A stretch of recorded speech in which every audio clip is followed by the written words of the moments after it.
अपना साइड और कौन कहते हैं शुरू है जी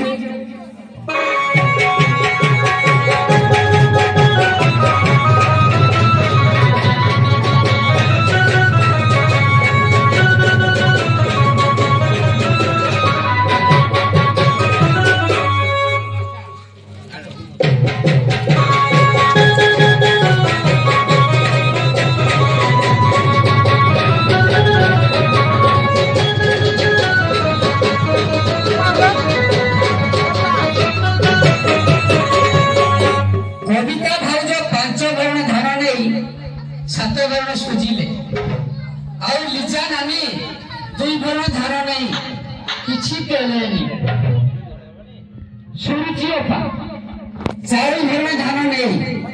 10 भरण धान सुझिले आओ पति भाई 5000 टका नहीं किछि देलानी आओ शंकर भाई 3000 टका नहीं 10000 टका सुझि देले आओ ऐसा चंद्रजा आओ सा निरंजन होजा सब 5000 टका लेखा देले जे सब सुठबे सुठा मोर विषय देलानी कौन लेके कहती खटो खाई दियो खाई से खटुली खाई देला देखिबा एथिरे हमर ए करो सब बंद करिया साधव विचार के आबे नहीं से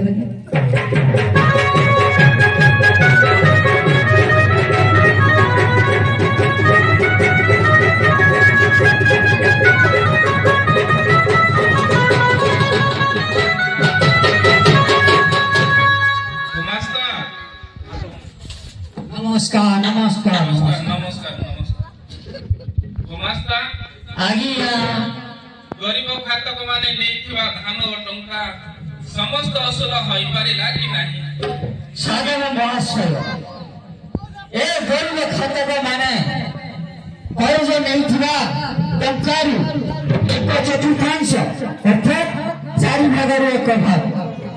और धानर मध्य 2 तृतीयांश 3 भागरू 2 भाग असल होई पारिला এই টাইমে কাগজপত্র হিসাব দেখুন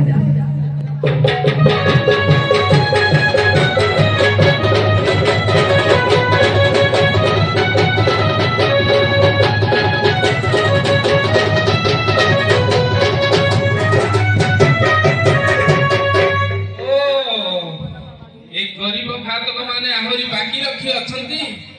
गुमास्ता आज्ञा खाले असलरे जीवा को हेबो साधव महाशय ए लोकमान को मागिबारू आज देवी काल देवी कोई कहती दिबा एक वर्ष बीती गला सुझिलेनी होय ऋण नलाउ को तबे देलाउ ना राखी जाउछु हां एते चिबिना मैं तेरा जानी सदागर करे मैं मास्टर थी ऋण नहीं चले हक देबो औरत देबो जमा छाड़बी हां देखुछो छताड़ी जमा छाड़नी ओहो सड़क जो गरम सा हो सर ना नागी नागी वो बाहर का चिबला गुमास्ता सर ए सुन नो जरा पड़बनी ना आपण जाई निजे यार असर करहंतु गुमास्ता आगिया जहां हेउछि पछे हेउ बाकी थिबा धान और टंका नित्यांत दरकार हां आउ थरे असलरे जीवा को निश्चय आसंतु जा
भीमा भाई कौन लिखिए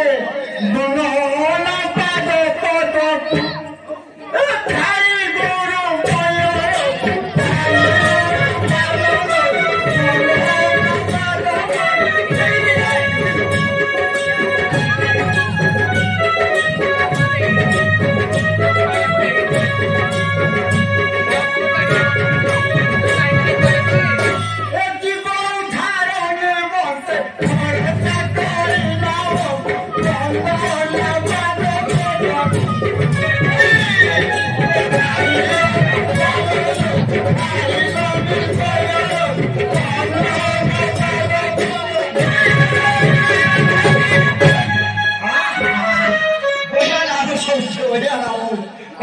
भक्तମାନେ ଆମେ ଟିକେ ଆଜି ଭଗବାନଙ୍କ ଦରବାରରେ ନାମ ଟିକେ କରିବା ସମସ୍ତେ ଭକ୍ତମାନେ ମୋର ଟିକେ ପାଣି ଧରିବେ ବୁଝି ହେଲା ନାମ ଭଗବାନଙ୍କ ନାମ ନେବା ମୋର ଦିଲ ଖୁସି ଭଗବାନଙ୍କ ଟିକେ ନାମ ନେବା ଭଗବାନଙ୍କୁ ଚିନ୍ତନ କରିବା ଭଗବାନଙ୍କୁ ସ୍ମରଣ କରିବା ଏଇଟା ହେଲା ମଣିଷର କର୍ତ୍ତବ୍ୟ ହଉ ବାପା ଟିକେ ନାମ ଆରମ୍ଭ ହେଇଯିବ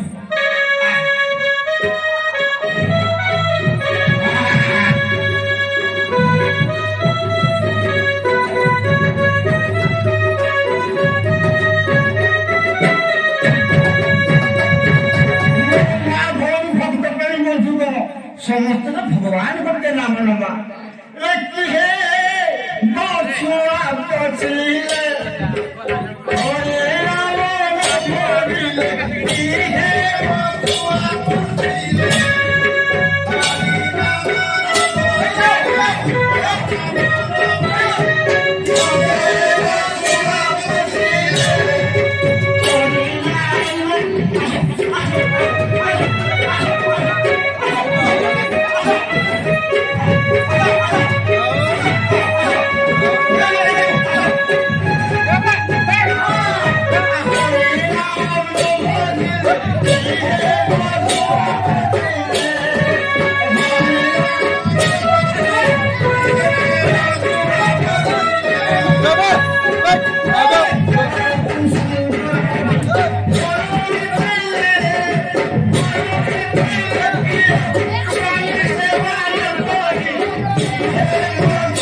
भगवान का नाम जय सीताराम जय सीताराम जय सीताराम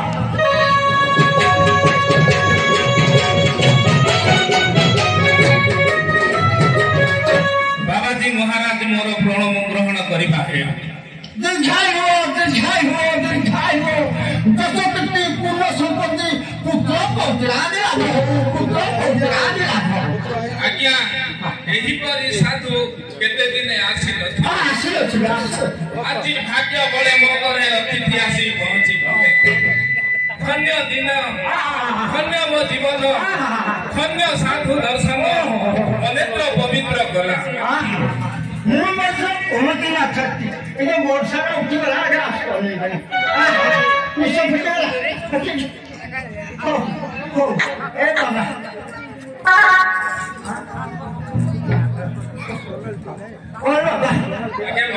ସାଧୁ ଏତେ ସେବା ଭଗତି କରିବାରେ ବାବା ହେଲେ କହୁଛି ଶୁଣୁ କରିବାରେ ହେଲେ ବାବା କହୁଛି ଶୁଣ ସାଧବ ଭାରତୀ ବୋଲୁଛି ମୋହି ଗୋଟା ଭାରତୀ ସାଧବ ହେ ମହୁର ଚରଣେ ଭୁଭନ୍ତି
सीना छोड़ी भीगा पर शादी करी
Tira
शांत हो शांत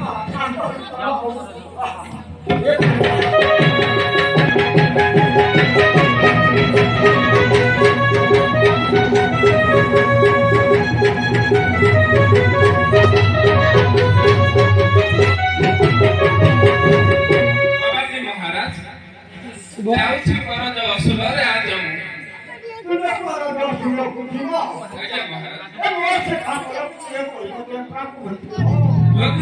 सेवा नीति गरीब नहीं करो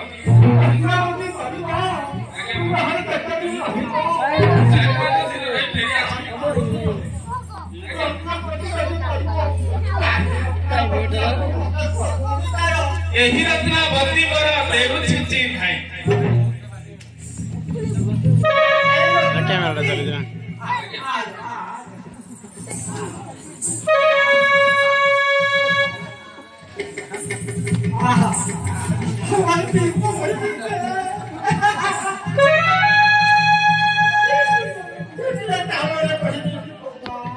चरू वाला चरू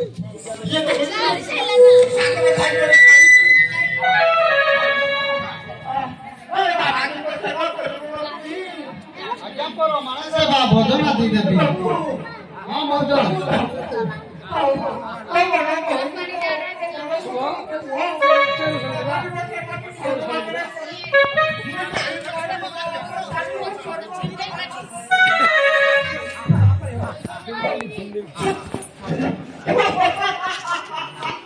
कितना खिले उड़ते रहेंगे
उपाय करी रत्नावती मणि मोबाइल तो बोलिया तो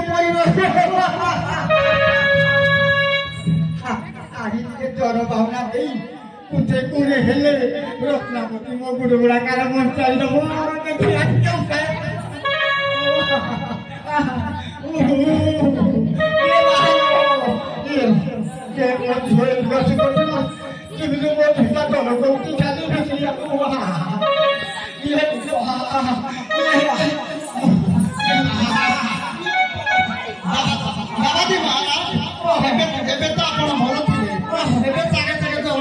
ଆଜିକାଲି ଯୋଉ ରୋଗ ବାହାରିଛି ଏଇଥିରେ କଣ ହବ ଆଉ ଟିକେ କଣ ହବ କିଛି କହି ହବ ବାବା ମହାରାଜ ଆମର ତ ସାଧବ ଘରେ ନାହାନ୍ତି ମୁଁ ଏକା ଅଛି କିଛି ନଥିବ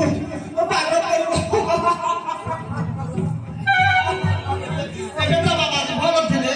ଏବେ ତ ସାଙ୍ଗେ ସାଙ୍ଗେ କଣ ହେଇଗଲେ କି ଏ ମାର ବସ ତ ଗୋଟେ ରଖିନି ମୋ ସାରା ଦିନ ଗଲେ କରୁଛି କହୁଛି ବାବା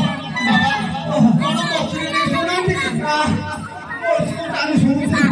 মতে মশা কামড়ি নাহাନ୍ତି মতে বেলে হব দিও মরিয়া না अरे मौसा कौन बाबा को मैं ले तो लगे बाबा तो मन कोन में ले तो लगे कि टाइफॉइड को गला টাইফয়েড বড় নাহি ও জিও সারা কি খালি এই बाबा आउ के भी सुनी थी कोन ना जरा लगे বড় নাহি এ আলো না কে মত কথা করে बाबा कोन बंदो बेसी काटी के मैं बेसी आगले ओ कोने काले ते रहलो दिया खाए काले थोड़ गोली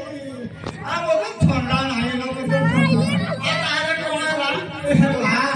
कोन कोहिबी ल मोके देख छाएगा बाबा ठीक ना जरा कहले कोन अबे कहले ए कोन ए पति आरो पति पूरी जगह गुटे छी आरो रात्रि जगह गुटे पति सेई गाड़ी बाबा रोते उहा जरो हाल राजे ए तेरे स्टोरी भी मोटा सारी पानी में हमारा रखना बुद्धि आ कुपे बुद्धि बजा पति तेरे किलो सुन खा कोन करिया को पड़िबो कोन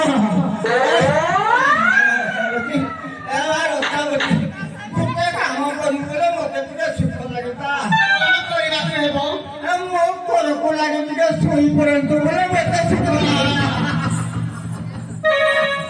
बाबा जी महाराज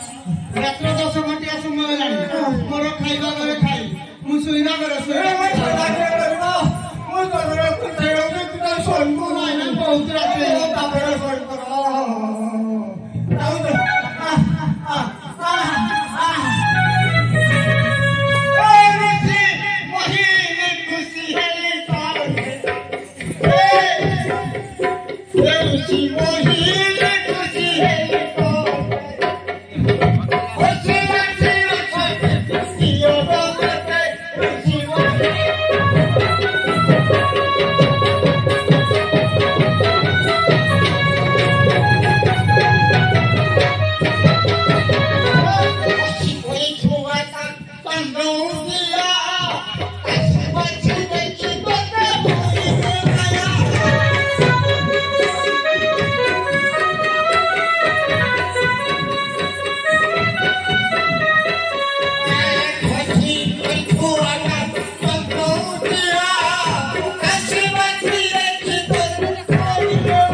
सती भाता सेवा भक्ति पपिता ताकू बेसिया पलाय मरिली मो जीवन ठीक मो बाबाजी कोइना ठीक मो बाबाजी हेबा ठीक मो भागवतिया नाम जदि सती रत्नावती मो आचरणटा साधव आगे कहि दिबो मो बाबाजी कोइनाटा गणा कहि दिबो मुंड कटा होई जीवो मरणर लज्जा होई पड़िबो तेरे भूल काम करी तेरे भूल काम करी दिया ना मु भूल करी नहीं मु ठीक करी सत्य रत्नावती मोर कथा को हमरा करी साधु मोर कथा जानी से सेवा भक्ति करी पाइला एनु आदि पुत चक्रांत करी रत्नावती की जाति सत्य कराई सत्य हरण କରି ସାଇଲା ରତ୍ନାବତୀ ଲାଭ ହେବ ମୋର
ଜାଣିନ ରତ୍ନାବତୀ ଶାସ୍ତ୍ର କଣ କହିଛି ସ୍ତ୍ରୀ ମାୟା ବହି ପାଣି ବ୍ରହ୍ମାଣ୍ଡ ପାରନ୍ତି ଏଣୁ ସାଧବ ତମକୁ ଛାଡ଼ି ମୋ ସେବାରେ ଲଗେଇ ସିଏ ପରଦର୍ଶନରେ ଯାଇଛନ୍ତି ତୁମେ ସ୍ତ୍ରୀ ମାୟା ତୁମେ ମାୟା ଦଳରେ ବାବାଜୀ ଖୋସେଇ ଦେବ ବୋଲି ମୁଁ ତମକୁ ପରୀକ୍ଷା କରୁଛି ପରୀକ୍ଷା କରି ଦେଖୁଥିଲି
उपाय देवी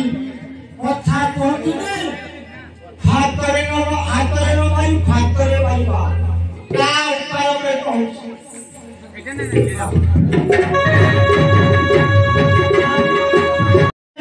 ए उपाय बोलते से पर कर दो बुझे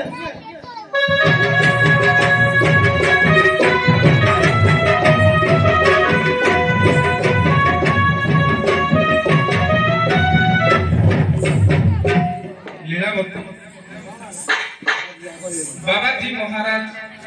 किसी कथा कही गले ताहा सुनी मन मोर हेउछि अथई चित्त भारी देउछि लीलावती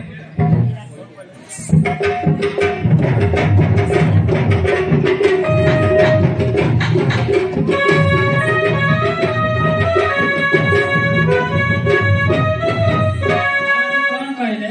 कहूछि ताहाले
ମୁଁ ଯୋଉ ସତ୍ୟ କରାଇ କହିଥିଲି ଏ ସତ୍ୟ ତୁମର ରକ୍ଷା କରିବ ସତ୍ୟ ରକ୍ଷା କରିବ ସତ୍ୟ ରକ୍ଷା କରିବ।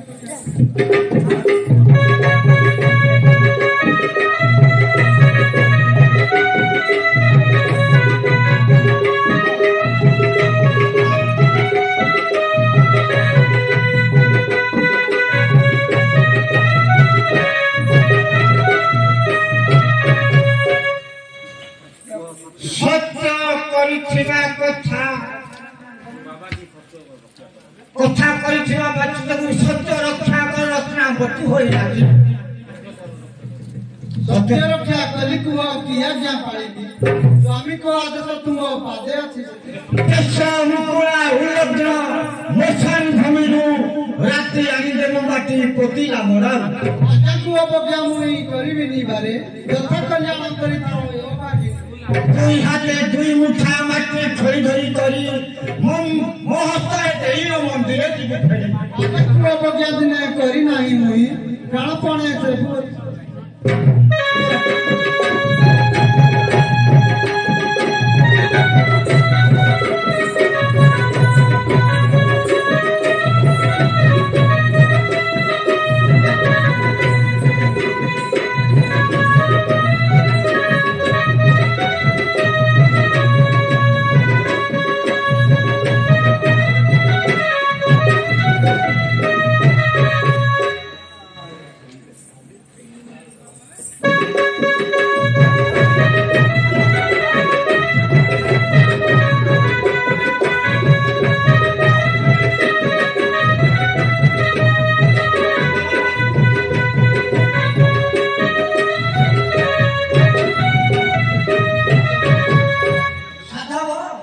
ଆଜ୍ଞା ମହାରାଜ। ତୁମେ ସେଇ ରତ୍ନାବତୀର ଅଲକ୍ଷଣୀ ଗୁଣଟାକୁ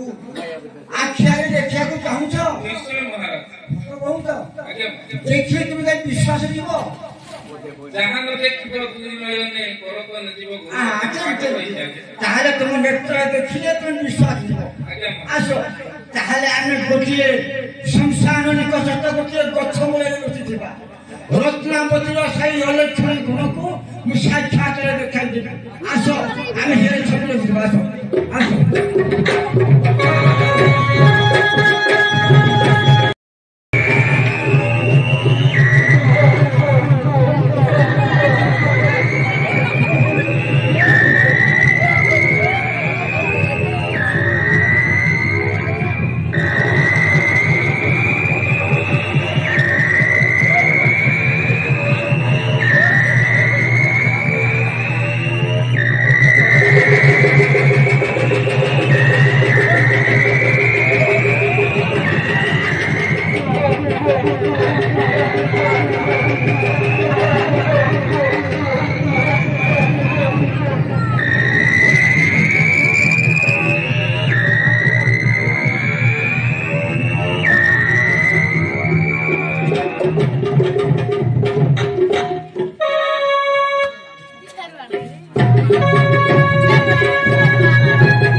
आज अलग में हेवी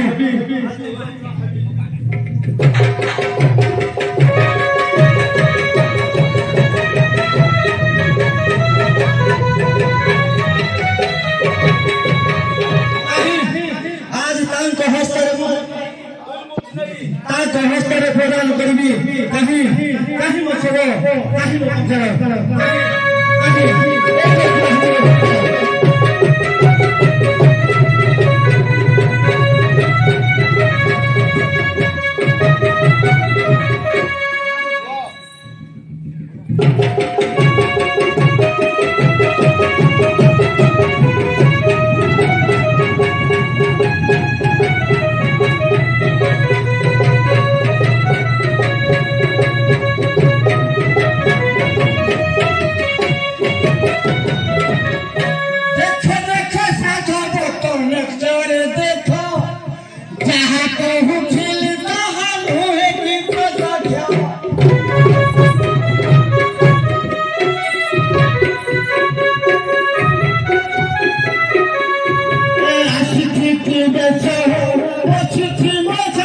Hey!